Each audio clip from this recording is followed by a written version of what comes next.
तो दोस्तों आज 30 नवंबर 2020 सोमवार का दिन हो चुका है। तो आइए फटाफट से बात कर लेते हैं आज के ताजा खबरों की और आज की बड़ी खबरों की। दोस्तों आज की बड़ी खबरों में एक बार फिर से लॉकडाउन को लेकर बड़ी खबर आई है। ताजा जानकारी के मुताबिक एक बार फिर से लॉकडाउन लग गया है। लॉकडाउन के दौरान फल, सब्जी, दूध, दवा, पेट्रोल पंप और गैस एजेंसी छोड़कर सब कुछ बंद रहेगा। तो दोस्तों ये लॉकडाउन कैसे लगा है, कहाँ लगा है, लॉकडाउन को लेकर क्या बड़ी रिपोर्ट आई है, अभी हम आपको इसके बारे में पूरी जानकारी बताएंगे। इसके अलावा आज की बड़ी खबरों में भीषण ठंड को लेकर बड़ी खबर आई है। ताजा जानकारी के मुताबिक दिसंबर से जनवरी के बीच देश के कई राज्यों में बहुत कड़ाके की ठंड पड़ने वाली है। आम सर्दियों में जो ठंड पड़ती है तो ये ठंड उससे ज्यादा होगी। इसके अलावा 1 दिसंबर से देश के कई राज्यों में भारी बारिश होने वाली है। तो अभी हम आपको इसके बारे में भी पूरी रिपोर्ट बताएंगे। इसके अलावा आज की बड़ी खबरों में सभी गाड़ी चलाने वालों के लिए बड़ी खबर आई है। ताजा जानकारी के मुताबिक नए साल जनवरी से अगर आपके पास पोल्यूशन सर्टिफिकेट नहीं होगा तो आपके गाड़ी का रजिस्ट्रेशन यानी कि आरसी को कैंसिल कर दिया जाएगा। इस पर क्या बड़ी खबर आई है, अभी हम आपको इसके बारे में विस्तार से बताएंगे। इसके अलावा आज की बड़ी खबरों में एक बार फिर से किसानों के आंदोलन को लेकर बड़ा अपडेट आया है। जानकारी के मुताबिक केंद्र सरकार का प्रस्ताव किसानों के संगठनों ने ठुकरा दिया है। तो अभी हम आपको इसके बारे में भी पूरी रिपोर्ट बताएंगे। इसके अलावा आज की बड़ी खबरों में एक बार फिर से पीएम मोदी का एक नया संबोधन आया है पूरे देश के लिए, यानी कि एक नया भाषण आया है। तो अभी हम आपको इसके बारे में भी बताएंगे। इसके अलावा आज की बड़ी खबरों में एटीएम से पैसे निकालने को लेकर बड़ी खबर आई है। साथ ही में आज की बड़ी खबरों में जो एक बड़ी खबर है वो है चीनी बीमारी की दवा को लेकर। ताजा जानकारी के मुताबिक एक व्यक्ति ने ऐसा दावा किया है कि उसे चीनी बीमारी का टीका लगाया गया था ट्रायल के रूप में, लेकिन चीनी बीमारी की दवा ने उस पर एक बड़ा साइड इफेक्ट दिखा दिया है और इसी की वजह से उस व्यक्ति ने 5 करोड़ रुपए का हर्जाना मांगा है। तो चीनी बीमारी की दवा को लेकर और उसके साइड इफेक्ट को लेकर क्या बड़ी खबर आई है, अभी आपको इसके बारे में भी पता चलेगा। तो दोस्तों आज की इस वीडियो में हम आपको इन्हीं सब महत्वपूर्ण खबरों के बारे में बताने वाले हैं। तो इसीलिए वीडियो को थोड़ा सा भी भगाए बिना ध्यान से आखिर तक देखें ताकि कोई भी जानकारी मिस ना हो। वीडियो में आगे जाने से पहले बस आपसे छोटी सी रिक्वेस्ट है कि आप इस वीडियो को लाइक कर दें और शेयर कर दें, क्योंकि आपका लाइक और शेयर करना ही हमारी मेहनत का फल होता है। तो आइए बिना देर किए चलते हैं सीधे आज की पहली बड़ी खबर की तरफ। और आज की पहली बड़ी खबर में सबसे पहले आपके लिए पेश है चीनी बीमारी का बिल्कुल ताजा अपडेट अपने भारत की तरफ से। जैसा कि आप देख सकते हैं अपनी स्क्रीन पर ptrnews.com की तरफ से चीनी बीमारी का बिल्कुल ताजा अपडेट आपके सामने है। ताजा मिली जानकारी के मुताबिक एक बार फिर से 35,000 से ज्यादा नए मामले सामने आए हैं चीनी बीमारी के। और इन नए मामलों के आने के बाद अब हमारे भारत में चीनी बीमारी के टोटल मरीजों की संख्या 94,28,477 हो गई है। आपको बता दें कि इन टोटल मरीजों में से अभी तक 1,37,121 लोगों की जान जा चुकी है। बीते रोज भी लगभग 24 घंटे में 300 से ज्यादा लोगों की जान गई है चीनी बीमारी की वजह से हमारे भारत में। लेकिन अच्छी बात ये रही कि बीते रोज लगभग 24 घंटे में 41,000 से ज्यादा लोग ठीक भी हुए हैं। ठीक होने वाले टोटल लोगों की संख्या 88,42,289 हो गई है, यानी कि इतने सारे लोग टोटल मरीजों में से ठीक हो चुके हैं। इसके अलावा अब जो लोग बचे हैं, जिन लोगों का अभी भी इलाज चल रहा है, तो उनकी संख्या अब हमारे भारत में 4,46,904 हो गई है, यानी कि पूरे भारत में अभी चीनी बीमारी के इतने एक्टिव मरीज हैं। बात करेंगे आज के अगले बड़े खबर की, तो बड़ा झटका, कोविशील्ड के गंभीर साइड इफेक्ट का दावा, 5 करोड़ रुपए का मांगा गया है मुआवजा। जी हाँ, चेन्नई में हुए कोविशील्ड वैक्सीन के ट्रायल में हिस्सा लेने वाले एक व्यक्ति ने खुराक लेने के बाद गंभीर साइड इफेक्ट सामने आने की बात कही है। आपको बता दें कि भारत के चेन्नई में चीनी बीमारी की एक दवा तैयार हो रही है। उसी का ट्रायल कुछ लोगों पर किया गया था कि ये दवा किस तरीके से काम करती है। तो आपको बता दें कि इसी ट्रायल में एक व्यक्ति ने हिस्सा लिया था, लेकिन अब उसने इस बात का दावा किया है कि जो चीनी बीमारी की दवा अभी बनाई जा रही है चेन्नई में, उसने बड़ा ही खतरनाक साइड इफेक्ट दिखाया है। 40 वर्षीय व्यक्ति ने कहा है कि वैक्सीन की खुराक लेने के बाद गंभीर साइड इफेक्ट दिखे हैं, जिसमें वर्चुअल न्यूरोलॉजिकल ब्रेकडाउन जैसी समस्या शामिल है, यानी कि चीनी बीमारी की दवा ने दिमाग को बुरी तरीके से प्रभावित किया है, ऐसा व्यक्ति का दावा है। आपको बता दें इसी की वजह से इस व्यक्ति ने 5 करोड़ रुपए की मुआवजे की मांग की है। मिली जानकारी के मुताबिक आपको बता दें कि व्यक्ति ने एक कानूनी नोटिस भी जारी कर दिया है इस कंपनी के खिलाफ, यानी कि सीरम इंस्टीट्यूट के खिलाफ। जो कानूनी नोटिस भेजा गया है उसमें मुआवजे के साथ ट्रायल पर रोक लगाने की भी मांग की गई है, यानी कि उस व्यक्ति ने इस बात की मांग की है कि ये चीनी बीमारी की दवा अभी ट्रायल के रूप में किसी को भी न लगाया जाए। व्यक्ति ने कहा है कि ये वैक्सीन यानी कि जो चीनी बीमारी की दवा है ये सुरक्षित नहीं है। इसके साथ ही उसने वैक्सीन की जांच, उत्पादन, वितरण को रद्द करने की मांग की है, यानी कि इस चीनी बीमारी की दवा को पूरी तरीके से रोक दिया जाए। कानूनी नोटिस में ये भी कहा गया है कि वैक्सीन यानी कि चीनी बीमारी की दवा लेने के बाद व्यक्ति ट्रामा में चला गया था, जिससे ये साफ होता है कि वैक्सीन सुरक्षित नहीं है। सभी हिस्सेदार उन प्रभावों को छिपाने की कोशिश कर रहे हैं। तो दोस्तों इस दावे से फिलहाल ये पता चल रहा है कि चीनी बीमारी को लेकर जो वैक्सीन, जो दवा बनाई जा रही है वो सुरक्षित नहीं है। आने वाले दिनों में चीनी बीमारी की दवा बनाने वाली कंपनी की तरफ से भी कुछ बयान आ सकता है। बात करेंगे आज के अगले बड़े खबर की, तो उत्तर भारत में भीषण ठंड के आसार, दक्षिणी राज्यों में 1 दिसंबर से हो सकती है भारी बारिश। जी हाँ, मौसम विभाग की तरफ से ये ताजा जानकारी आई है कि उत्तर भारत में इस बार ज्यादा कड़ाके की सर्दी पड़ सकती है और ज्यादा शीतलहर चल सकती है। मौसम विभाग ने दिसंबर से फरवरी के लिए अपने सर्दियों के पूर्वानुमान में कहा है कि उत्तर और मध्य भारत में न्यूनतम तापमान सामान्य से कम रहने की संभावना है, यानी कि सर्दियों के दिनों में जो तापमान होता है नॉर्मली, तो इस बार सर्दी का तापमान तापमान उससे नीचे रहेगा और इसी की वजह से आम सर्दियों के मुकाबले में इस सर्दी में ज्यादा कड़ाके की ठंड पड़ेगी। जिन लोगों को पता नहीं है उन्हें हम बता दें कि उत्तर भारत में जम्मू कश्मीर, हिमाचल प्रदेश, उत्तराखंड, हरियाणा, पंजाब, राजस्थान, उत्तर प्रदेश, बिहार, मध्य प्रदेश और दिल्ली जैसे राज्य आते हैं। तो इन सभी जगहों के लिए मौसम विभाग की तरफ से ये चेतावनी जारी की गई है। इसके अलावा आपको बता दें कि मौसम विभाग ने भारी बारिश की चेतावनी दी है 1 दिसंबर 2020 से, जो कि दक्षिण भारत में होगी। जिन लोगों को पता नहीं है उन्हें हम बता दें कि दक्षिण भारत में कर्नाटक, तमिलनाडु, तेलंगाना, केरल और आंध्र प्रदेश राज्य आते हैं। तो मौसम विभाग की तरफ से ये एक बड़ी खबर थी कड़ाके की ठंड को लेकर और भारी बारिश को लेकर। बात करेंगे आज के अगले बड़े खबर की, तो नए साल में धुआं उड़ाने वाली गाड़ियों का कैंसिल होगा रजिस्ट्रेशन, तुरंत करा ले ये काम। जी हाँ, पोल्यूशन को लेकर यानी कि प्रदूषण को लेकर सरकार लगातार नियम कड़े करते जा रही है। नए साल में प्रदूषण के नियमों की अनदेखी करना वाहन चालकों को, खास करके कार चालकों को भारी पड़ सकता है। जनवरी 2021 से यानी कि अगले साल से सड़क पर धुआं उड़ाती कारों का रजिस्ट्रेशन सर्टिफिकेट यानी कि आरसी कैंसिल कर दिया जाएगा। पोल्यूशन सर्टिफिकेट नहीं होने पर जुर्माना पहले ही बढ़ाकर 10,000 रूपए कर दिया गया है। चाहे आप बाइक चलाते हो, कार चलाते हो या कोई भी गाड़ी चलाते हो, अगर आपके पास पोल्यूशन सर्टिफिकेट नहीं होगा तो आपका 10,000 रूपए का चालान काटा जाएगा। आपको बता दें कि जो पोल्यूशन सर्टिफिकेट मात्र 100 रूपए, 150 रूपए, 200 रूपए में बनता है तो उसका चालान 10,000 रूपए है। तो इसीलिए हमारी आपको यही सलाह है कि चाहे आपके पास कोई भी गाड़ी हो, अगर आपके गाड़ी का पोल्यूशन सर्टिफिकेट नहीं है तो आप उसे जल्द से जल्द बनवा लें। कई पेट्रोल पंप के पास आपको पोल्यूशन सर्टिफिकेट बनाने की सुविधा मिल जाएगी। बात करेंगे आज के अगले बड़े खबर की, तो किसानों ने केंद्र सरकार का प्रस्ताव ठुकराया। कहा कि दिल्ली का बुराड़ी मैदान मैदान नहीं है बल्कि ओपन जेल है। जी हाँ, नए कृषि कानूनों के खिलाफ विरोध प्रदर्शन कर रहे किसान पीछे हटने को तैयार नहीं है। किसान संघों ने दोपहर 2 बजे दोबारा मीटिंग की। इससे पहले पंजाब के 30 किसानों ने बीते रोज सुबह 11 बजे बैठक की। बीते रोज दोपहर की मीटिंग के बाद किसानों ने प्रेस कॉन्फ्रेंस करते हुए सरकार पर हमला बोला। किसानों ने कहा कि सरकार ने हमारे आंदोलन का अनादर किया है, यानी कि इंसल्ट की है। हम लोगों ने बुराड़ी मैदान में आंदोलन करने का सरकार का प्रस्ताव खारिज कर दिया है, यानी कि किसान संगठन ये मानने को तैयार नहीं है कि वो लोग दिल्ली के बुराड़ी मैदान में अपना आंदोलन करें। किसानों ने कहा है कि जो बुराड़ी मैदान है वो एक तरीके से ओपन यानी कि खुला हुआ जेल है, तो वहाँ पर आंदोलन सही तरीके से नहीं हो सकता। जानकारी के मुताबिक किसानों ने कहा है कि हम पूरी व्यवस्था के साथ आए हैं, हमारे पास 4 महीने का पर्याप्त राशन पानी है। उन्होंने कहा है कि हम बुराड़ी मैदान में आंदोलन नहीं करेंगे, हमको रामलीला मैदान या फिर जंतर मंतर पर आंदोलन करने की जगह सरकार को देनी चाहिए। आपको बता दें, अगर आपको पता नहीं है कि बीते शनिवार को गृह मंत्री अमित शाह ने किसानों से अपील की थी कि वो लोग दिल्ली के बुराड़ी इलाके में ही अपना आंदोलन करें और फिर सरकार उनसे बातचीत के लिए तैयार है। लेकिन आपको बता दें, इस बात को किसानों ने खारिज कर दिया है। सरकार द्वारा बातचीत के लिए जो कंडीशन थी, आपको बता दें, इसी के साथ किसान नेता की तरफ से ये बात कही गई है कि सरकार द्वारा बातचीत के लिए जो कंडीशन थी, हम उसे किसान संगठनों का अपमान मानते हैं। अब हम बुराड़ी पार्क में बिल्कुल नहीं जाएंगे। हमें पता चला है कि वो पार्क नहीं बल्कि ओपन जेल है। हम ओपन जेल में जाने की बजाय 5 मेन मार्गों को यानी कि 5 हाईवे को जाम करके दिल्ली की घेराबंदी करेंगे। यानी कि किसानों ने इस बात की चेतावनी दी है कि अगर उन्हें रामलीला मैदान या जंतर मंतर आंदोलन करने के लिए नहीं दिया गया तो वो लोग जो दिल्ली के 5 मेन बॉर्डर हैं उसको जाम कर देंगे और दिल्ली की पूरी तरीके से घेराबंदी हो जाएगी। अगर किसानों के संगठनों ने एक बार फिर से ये बड़ा कदम उठाया तो देश के कई जगहों पे जो रोजाना इस्तेमाल होने वाली चीजें हैं वो प्रभावित हो सकती हैं, जैसे कि दूध, सब्जी वगैरह। किसानों की तरफ से एक और बड़ा बयान दिया गया है, वो आपकी स्क्रीन पर है कि किसान ठिठुरती ठंड में सड़कों पर बैठे हैं, लेकिन गृह मंत्री कहते हैं कि उनके पास बातचीत का समय नहीं है, पहले बुराड़ी आओ। अगर आप 1200 किलोमीटर दूर हैदराबाद में जाकर जनसभा को संबोधित कर सकते हैं तो 15 किलोमीटर दूर आकर शंभू बॉर्डर पर किसानों से बातचीत क्यों नहीं कर सकते। यानी किसानों का ये कहना है गृह मंत्री अमित शाह के लिए कि आप हैदराबाद में जाकर जनसभा कर सकते हैं। अगर आपको पता नहीं है तो हम आपको बता दें कि अभी हाल ही में हैदराबाद जाकर अमित शाह ने जनसभा की है और वहाँ के लोगों को संबोधित किया है। तो इसीलिए किसानों ने कहा है कि जब आप 1200 किलोमीटर दिल्ली से दूर जाकर वहाँ पर संबोधन कर सकते हैं तो मात्र 15 किलोमीटर दूर आकर जो बॉर्डर है वहाँ पर किसानों से बातचीत क्यों नहीं कर सकते, हमें बुराड़ी क्यों बुला रहे हैं, ऐसा किसानों का कहना है। ऐसा लगता है कि अगर सरकार किसानों की मांग नहीं मानेगी तो आने वाले दिनों में किसानों का आंदोलन और ज्यादा भयंकर रूप ले सकता है और इससे देश के आम लोगों को भी काफी दिक्कत हो सकती है। बात करेंगे आज के अगले बड़े खबर की, तो मन की बात कार्यक्रम में बीते रोज पीएम मोदी ने पूरे देश को किया संबोधित, यानी कि दिया फिर से एक नया भाषण। मन की बात से किसानों को मनाने का हुआ है प्रयास। पीएम मोदी ने मिसाल देकर समझाए नए कानून के फायदे। जी हाँ, केंद्र सरकार द्वारा लाए गए 3 कृषि कानूनों को लेकर किसानों का प्रदर्शन जारी है। इसके बारे में अधिक जानकारी हम आपको पहले ही बता चुके हैं। वहीं प्रधानमंत्री नरेंद्र मोदी ने बीते रोज मन की बात कार्यक्रम के जरिए एक बार फिर से किसानों का मन बदलने की कोशिश की है। पीएम मोदी ने कहा है कि हमने जो भी कानून लागू किए हैं किसानों के लिए, तो इसके क्या फायदे हैं। पीएम मोदी ने इन सभी फायदों को एक मिसाल के जरिए समझाया है। आपको बता दें कि महीने के हर आखिरी रविवार को पीएम मोदी का एक रेडियो कार्यक्रम आता है मन की बात नाम से। आपको बता दें, इस कार्यक्रम में पीएम मोदी पूरे देश की जनता को संबोधित करते हैं और उस समय जो भी मुद्दे चल रहे होते हैं तो उसके बारे में पीएम मोदी बात करते हैं। तो बीते रोज एक बार फिर से पीएम मोदी ने पूरे देश को संबोधित किया है। किसानों के अलावा भी पीएम मोदी ने देश के लिए और भी बहुत सारी बातें कही हैं। तो पीएम मोदी का ये नया संबोधन या नया भाषण आप आप कहां पर देख या सुन सकते हैं, अभी हम आपको इसके बारे में अधिक जानकारी बताएंगे, तो बने रहिए हमारे साथ। इसके बारे में बताने से पहले आइए जानते हैं आज की कुछ और महत्वपूर्ण और सरकारी खबरें जो कि आपके बेहद ही काम की हो सकती हैं। बात करेंगे आज के अगले बड़े खबर की, तो देहरादून के बाजारों में फिर लगा लॉकडाउन। लॉकडाउन लगने पर दिखा कुछ ऐसा नजारा। जी हाँ, चीनी बीमारी के बढ़ते प्रकोप को देखते हुए देहरादून जिले के बाजारों में बीते रोज यानी कि रविवार को पूरी तरीके से साप्ताहिक बंदी रही, यानी कि रविवार को लॉकडाउन लगा दिया गया। बीते रोज केवल आवश्यक सेवाओं की दुकानें ही खुले रहने के आदेश थे। आवश्यक सेवाओं को छोड़कर सभी चीजें बीते रोज देहरादून में बंद रही। तो जैसे पहले लॉकडाउन में नजारा दिखता था बाजारों में कि हर गली, हर मोहल्ला, हर रोड बिल्कुल सुनसान होता था, तो ऐसा ही नजारा लगभग देखने को मिला। दोस्तों, अगर आपको पता नहीं है तो हम आपको बता दें कि देश के कई राज्यों में चीनी बीमारी को रोकने के लिए नाइट कर्फ्यू का ऐलान कर दिया गया है और कहीं कहीं पर साप्ताहिक बंदी भी चल रही है, यानी कि एक हफ्ते में रविवार को लॉकडाउन लगाया जा रहा है। जानकारी के मुताबिक साप्ताहिक बंदी में फल, सब्जी, दूध, दवा, पेट्रोल पंप और गैस एजेंसी को छोड़कर सभी चीजें बंद रखने के आदेश दिए गए थे। तो दोस्तों, लॉकडाउन को लेकर ये बड़ी खबर थी। आपको बता दें कि आने वाले दिनों में जहां जहां पर भी चीनी बीमारी के मामले बढ़ेंगे तो वहां पर एक बार फिर से प्रतिबंध लग सकता है और लॉकडाउन जैसे हालात हो सकते हैं। देश के कुछ जगहों पर ऐसा होने लगा है, इसका नमूना हमने आपको दिखा दिया है। बात करेंगे आज के अगले बड़े खबर की, तो दिल्ली के कार्यालयों में स्टाफ होगा आधा, 50% लोग करेंगे वर्क फ्रॉम होम, यानी कि घर से काम। जी हाँ, दिल्ली सरकार ने राष्ट्रीय राजधानी में चीनी बीमारी महामारी के बढ़ते प्रकोप को देखते हुए गैर जरूरी सेवाओं से जुड़े 50% कर्मचारियों को घर से ही काम करने का आदेश जारी कर दिया है। दिल्ली सरकार ने प्राइवेट सेक्टर में भी ऑफिस के अंदर 50% स्टाफ के साथ काम करने की सलाह दी है। वर्क फ्रॉम होम का फैसला फिलहाल 31 दिसंबर 2020 तक के लिए लागू किया गया है। आपको बता दें कि दिल्ली के अंदर भी चीनी बीमारी के मामले बहुत तेजी से बढ़ रहे हैं और इसी की वजह से दिल्ली सरकार ने ये फैसला लिया है। आपको बता दें, अभी हाल ही में दिल्ली सरकार ने चीनी बीमारी के हालात को देखते हुए मास्क न पहनने पर 2000 रुपए का जुर्माना लगाए जाने की घोषणा की थी, जो कि अभी भी जारी है। इसके अलावा अगर कोई दिल्ली के अंदर सार्वजनिक स्थानों पर थूकेगा या सोशल डिस्टेंसिंग का पालन नहीं करेगा तब भी 2000 रुपए का जुर्माना लगेगा। देश के और भी कई राज्यों में मास्क न पहनने पर जुर्माना है, लेकिन राशि अलग अलग है। बात करेंगे आज के अगले बड़े खबर की, तो शादी ब्याह की मिलेगी ऑनलाइन इजाजत, स्कूल खोलने की तारीख अभी टल गई यहाँ पर। जी हाँ, मध्य प्रदेश की राजधानी भोपाल में चीनी बीमारी संक्रमण के दौरान वैवाहिक समारोह आयोजित करने वालों को किसी तरह की परेशानी से गुजरना न पड़े, इसके लिए प्रशासन ने ऑनलाइन अनुमति देने की व्यवस्था की है। भोपाल जिले के निवासियों को राजस्व सीमा में विवाह, सगाई समारोह करने के लिए ऑनलाइन इजाजत लेनी होगी। इसके लिए सुविधा प्रदान की गई है। कोई भी व्यक्ति जिसके परिवार में विवाह समारोह है वो NIC के संबंधित पोर्टल यानी कि वेबसाइट पर जाकर ऑनलाइन इजाजत ले सकता है। शादी सगाई समारोह की इजाजत लेने के लिए आवेदक का नाम, मोबाइल नंबर, पता, इसके अलावा वर वधू का नाम, साथ ही में शादी कहां पर हो रही है, इस तरह की टोटल जानकारियां देनी होंगी। फिलहाल ये व्यवस्था मध्य प्रदेश के भोपाल के लिए की गई है। अगर ये व्यवस्था सही से कामयाब हो जाती है और इससे लोगों का अच्छा फायदा होता है तो इस तरह की व्यवस्था देश के और भी राज्यों में आ सकती है। इसके अलावा आपको बता दें कि चीनी बीमारी संक्रमण के चलते 1 से 8वीं तक के स्कूल नए साल में ही खुल पाएंगे। राज्य सरकार ने इन स्कूलों को मध्य प्रदेश के अंदर 31 दिसंबर तक बंद रखने का फैसला लिया है। वैसे भी आपको बता दें कि देश के लगभग सभी हिस्सों में स्कूलों को एक बार फिर से बंद कर दिया गया है। जहां जहां पर खुले थे अब वहां पर भी बंद हो गया है, क्योंकि चीनी बीमारी के मामले एक बार फिर से बहुत तेजी से बढ़ रहे हैं। कहीं कहीं पर स्कूल खुले भी हो सकते हैं जहां पर चीनी बीमारी की संक्रमण दर काफी ज्यादा कम है। बात करेंगे आज के अगले बड़े खबर की, तो बिहार की शादियों में लौटेगी रौनक, बैंड बाजे के साथ नाचिए लेकिन चीनी बीमारी से बच के। जी हाँ, बिहार में शादी समारोह में लोगों को हो रही दिक्कतों को देखते हुए नीतीश सरकार ने कुछ रियायत दी है। बीते रोज रविवार को बिहार सरकार ने शादी समारोह के लिए नई चीनी बीमारी की गाइडलाइन जारी की है। इसके तहत समारोह में यानी कि शादी में ज्यादा से ज्यादा 150 लोग शामिल हो सकते हैं। अभी हाल ही में सरकार ने ये सीमा 100 लोगों की कर दी थी, लेकिन 50 लोगों को और बढ़ा दिया गया है। साथ ही में बैंड बाजा के साथ बारात निकलने की इजाजत दी गई है। बता दें कि पहले जो नियम जारी किए गए थे उसमें बिना बैंड बाजा के बारात निकालने का आदेश जारी किया गया था, यानी कि जब बारात जाएगी तो बैंड बाजा साथ नहीं जा सकता, लेकिन सरकार ने अपने इस फैसले को बदल दिया है। अब बिहार में कोई भी शादी होगी तो बारात में बैंड बाजा जा सकता है। बात करेंगे आज के अगले बड़े खबर की, तो ऑस्ट्रेलिया ने जीता दूसरा वनडे मैच, भारत ने इस हार के साथ गंवा दी ये वनडे सीरीज। जी हाँ, भारतीय टीम को ऑस्ट्रेलिया ने बीते रोज दूसरे वनडे मैच में 51 रनों से हरा दिया। इस हार के साथ ही विराट कोहली की कप्तानी वाली टीम ने 3 मैचों की सीरीज भी गंवा दी है। ऑस्ट्रेलिया ने टॉस जीतकर पहले बल्लेबाजी करते हुए 50 ओवर में 4 विकेट खोकर 389 रन का विशाल स्कोर बनाया, जिसके बाद भारतीय टीम 9 विकेट पर 338 रन ही बना सकी। आपको बता दें, इससे पहले भी एक मैच हुआ था ऑस्ट्रेलिया और भारत के बीच और उसमें भी ऑस्ट्रेलिया ने इंडिया को 66 रनों से हरा दिया था। 3 मैचों की ये वनडे सीरीज थी। 2 मैचों को जीतने के बाद इस सीरीज की विजेता ऑस्ट्रेलिया हो गई है। बात करेंगे आज के अगले बड़े खबर की, तो अकाउंट में मिनिमम बैलेंस का बदला नियम, अब रखने होंगे इतने पैसे। जी हाँ, अगर आपका पोस्ट ऑफिस में सेविंग अकाउंट है तो आपके लिए जरूरी खबर है। अब आपको पोस्ट ऑफिस सेविंग अकाउंट में मिनिमम बैलेंस पहले से ज्यादा रखना होगा। जानकारी के मुताबिक इंडिया पोस्ट ऑफिस ने post office saving bank account के सेविंग अकाउंट के लिए मिनिमम बैलेंस लिमिट में बढ़ोतरी कर दी है। पोस्ट ऑफिस का ये नया नियम आने वाले 12 दिसंबर 2020 से लागू होगा। इंडिया पोस्ट के मुताबिक पोस्ट ऑफिस सेविंग अकाउंट में जो भी अकाउंट होल्डर हैं तो उन्हें किसी भी दिन बचत खाते में मिनिमम बैलेंस 500 रुपए मेंटेन करना होगा।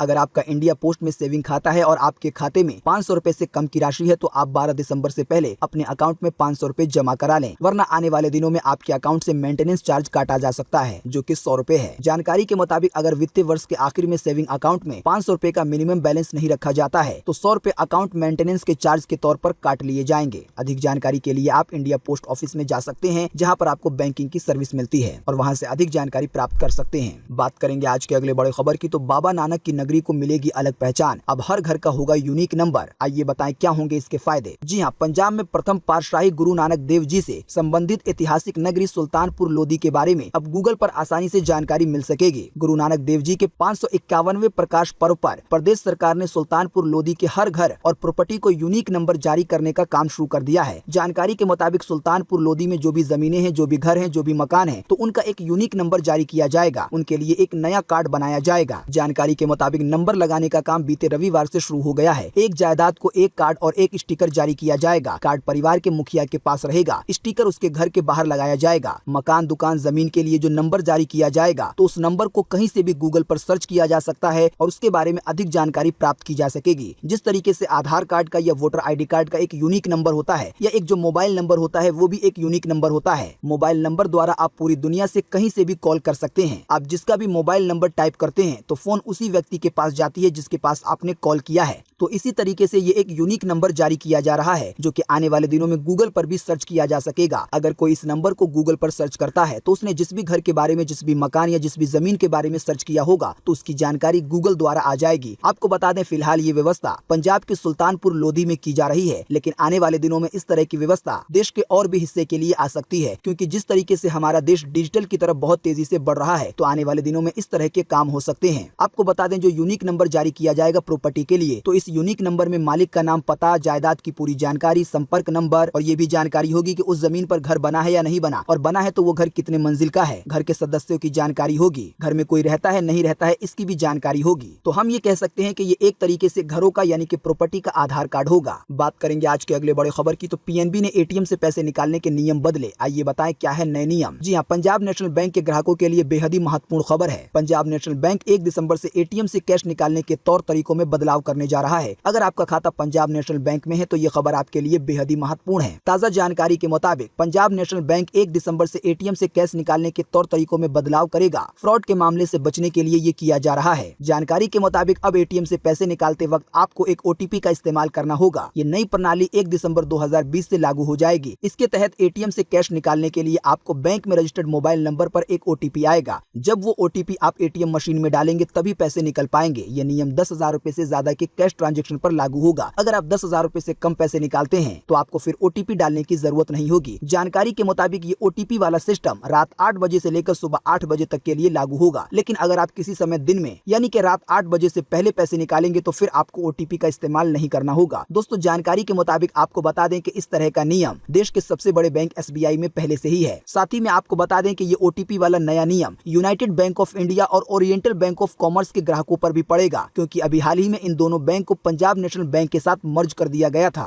और ये तीनों बैंक मिलकर एक बैंक बन गए हैं। बात करेंगे आज के अगले बड़े खबर की तो रेलवे स्टेशनों पर सिर्फ कुल्हड़ में मिलेगी चाय, रेल मंत्री ने किया ऐलान। जी हां, रेल मंत्री पीयूष गोयल ने बीते रोज रविवार को कहा कि आने वाले समय में देश के हर रेलवे स्टेशन पर सिर्फ कुल्हड़ में यानी कि मिट्टी वाले बर्तन में चाय मिलेगी। जानकारी के मुताबिक उन्होंने बताया कि अभी देश के लगभग 400 रेलवे स्टेशनों पर कुल्हड़ में चाय मिलती है, लेकिन आने वाले दिनों में सभी रेलवे स्टेशनों पर सिर्फ कुल्हड़ वाले कप में चाय मिलेगी। जो प्लास्टिक वाले या कागज वाले कप होते हैं तो उसको हटा दिया जाएगा। बात करेंगे आज के अगले बड़े खबर की तो केवल एक बार भरिए प्रीमियम और जीवन भर पाइए हर महीने 20,000 रुपए की पेंशन। जी हां, भारतीय जीवन बीमा निगम ने अपनी लोकप्रिय योजना जीवन अक्षय पॉलिसी को एक बार फिर से शुरू कर दिया है, जिसे कंपनी ने अब एक नए सिरे से शुरू किया है। जानकारी के तहत इस पेंशन योजना के जरिए आपको पूरी जिंदगी हर महीने 20,000 रुपए की पेंशन मिल सकती है और इसके लिए आपको प्रीमियम भी यानी कि पैसे भी एक ही बार भरने होंगे। अगर आप चाहते हैं कि जब आप बूढ़े हो जाएं और आपकी नौकरी छूट जाए तब भी आपको हर महीने 20,000 रुपए मिलते रहे तो आपको इसके लिए एक बड़ी रकम का निवेश करना होगा। जानकारी के मुताबिक हर महीने 20,000 रुपए की पेंशन पूरी जिंदगी पाने के लिए आपको 40,72,000 रुपए का निवेश करना होगा। ज्यादा जानकारी के लिए आप LIC के एजेंट से बात कर सकते हैं या LIC के कस्टमर केयर से भी संपर्क कर सकते हैं। इस पॉलिसी का नाम जीवन अक्षय पॉलिसी बताकर आप इसके बारे में अधिक जानकारी प्राप्त कर पाएंगे और इस योजना को ले भी पाएंगे। दोस्तों, अगली खबर में बढ़ने करने से पहले आपके लिए एक बड़ा सवाल, अगर आप इसमें हिस्सा लेंगे और इस सवाल का जवाब देंगे तो इससे आपकी जनरल नॉलेज बढ़ेगी। आपको इसी वीडियो के नीचे कमेंट बॉक्स में कमेंट करके बताना है कि हमारे भारत देश का सबसे छोटा राज्य कौन सा है और उस राज्य का नाम क्या है। तो फटाफट से आप अपना जवाब इसी वीडियो के नीचे कमेंट बॉक्स में लिख डालिए। इसी वीडियो के नीचे कमेंट बॉक्स में आप जो कमेंट करेंगे तो वो हजारों नहीं बल्कि लाखों लोगों तक पहुंच सकता है, यानी जो आपका कमेंट है उसे लाखों लोग देख सकते हैं। बात करेंगे आज के अगले बड़े खबर की, तो अमेज़न पर कंबल, गद्दे, तकिए पर मिल रहा है 70% का डिस्काउंट। जी हाँ, अमेज़न की तरफ से अभी एक सेल चलाई जा रही है जिसमें आपको